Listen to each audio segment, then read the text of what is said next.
Company मन में आया उसी कंपनी को उठा के देश के कोयले की खदानें दे दी। वही सामने ये आ रहा है कि 2005 में बीजेपी की राजस्थान की मुख्यमंत्री वसुंधरा राजे सिंधिया, रमन सिंह जी जो छत्तीसगढ़ में बीजेपी के मुख्यमंत्री हैं, नवीन पटनायक जो बीजू जनता दल के मुख्यमंत्री हैं उड़ीसा के, बुद्धदेव भट्टाचार्य जो सीपीएम के मुख्यमंत्री हैं, इन सब लोगों ने केंद्र सरकार को लिखकर कहा कि जो अभी सिस्टम चल रहा है भ्रष्टाचार का वो ठीक है, आप ये सिस्टम मत बदलिए, ये बिडिंग मत करवाइए, ऑक्शन मत करवाइए, इससे देश की प्रगति को नुकसान होगा। हमें ये समझ नहीं आता कि भ्रष्टाचार से देश की प्रगति कैसे बढ़ेगी।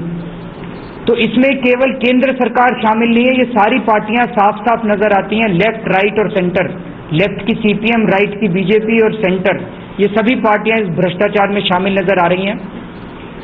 देश के सामने किस तरह से संसद को जो बंद किया जा रहा है, ये इन सभी पार्टियों की साठगांठ से बंद किया जा रहा है। पहले से इनकी सेटिंग हो जाती है कि बीजेपी शोर करेगी और कांग्रेस के राजीव शुक्ला जी जाके डिप्टी स्पीकर के कान में कहेंगे कि अब संसद बंद कर दो। कोई संसद नहीं चलने देना चाहता, तो संसदीय जनतंत्र लगभग खत्म हो चुका है और ये बीजेपी और कांग्रेस की मिली भगत से इनकी तानाशाही और डिक्टेटरशिप सामने आ रही है। हम लोग कहते हैं कि जैसे 2G घोटाले के अंदर 2G के स्पेक्ट्रम के लाइसेंस सुप्रीम कोर्ट ने सारे कैंसिल किए, कोयले के ब्लॉक के लाइसेंस क्यों नहीं कैंसिल होने चाहिए? लेकिन इस बारे में कोई भी पार्टी इस मुद्दे को नहीं उठा रही है कि कोयले के लाइसेंस कैंसिल होने चाहिए। वो इस्तीफे की मांग कर रही है, उनको पता है इस्तीफा नहीं मिलने वाला, लेकिन कोयले के ब्लॉक के लाइसेंस कैंसिल होने चाहिए कोई पार्टी नहीं उठा रही, बिकॉज सारी पार्टियां उसमें शामिल है भ्रष्टाचार के अंदर। तो हम लोग इस संडे को, इस इतवार को जनता मंत्र पे एकत्रित होंगे 10 साढ़े 10 के बजे के करीब, और वहीं से हम लोग प्रधानमंत्री जी के घर में आधे 2 टीम बना के प्रधानमंत्री जी के घर में, घर की तरफ, और नितिन गडकरी जी के घर का घेराव करने के लिए वहां से निकलेंगे, क्योंकि देश अब इस तरह का भ्रष्टाचार बर्दाश्त नहीं कर सकता। एक ही भ्रष्टाचार के अंदर ये 2 लाख करोड़ रुपए का मामला सामने आया है। 6 लाख गांव है हमारे देश के अंदर, तो इसका मतलब इन पार्टियों ने मिलकर हर गांव से 30-30 लाख रुपए का घोटाला, 30-30 लाख रुपए लूटे हैं इन्होंने हर गांव से। अभी जी बीजेपी के रुख से आप कहाँ तक सहमत है जो पार्लियामेंट में चल रहा है कि हंगामा होता है सदन चलने नहीं देगा? ये सब पार्टियां इन्वॉल्व हैं, मैं यही कहने की कोशिश कर रहा हूं, ये केवल जनता को, बेवकूफ जनता की नजरों में धूल झोंकने के लिए है।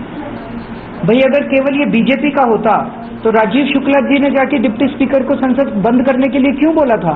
वो तो जाके बोलते उनको कान के अंदर कि ये बीजेपी वाले जो मर्जी करते रहे, संसद चलने दीजिए। उन्होंने तो उल्टा बोला।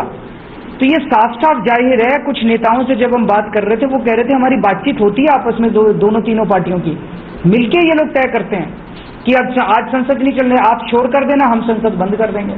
तो सब सेटिंग है और सारा देश देख रहा है, सारे देश को बेवकूफ बनाया जा रहा है। आप लोग पॉलिटिकल पार्टी बनाने, अगर आपके सांसद होते वहां पर मौजूद, तो आपकी पार्टी का क्या रोल होता इस माहौल में? ये सब हाइपोथेटिकल क्वेश्चन है, इस तरह का माहौल नहीं चाहिए। अगर भ्रष्टाचार होता, लोकपाल होता, तो ये संसद के अंदर हंगामे की जरूरत नहीं थी। फिर तो लोकपाल होता और लोकपाल इंडिपेंडेंट जांच करता और दोषियों को जेल भेजा जाता। 2005 से 2009 के बीच में जो घोटाला हुआ, आज 2012 में हमारे पास जांच करने का कोई तरीका ही नहीं है। इसीलिए ये लोग जन लोकपाल पास नहीं कर रहे हैं। ना बीजेपी पास कर रही है, ना बीजू जनता दल पास कर रही है, ना सीपीएम पास कर रही है, ना कांग्रेस पास कर रही है। क्योंकि अगर इंडिपेंडेंट लोकपाल होता तो ये सारे मुख्यमंत्री और प्रधानमंत्री सब लोगों को सजा मिलती।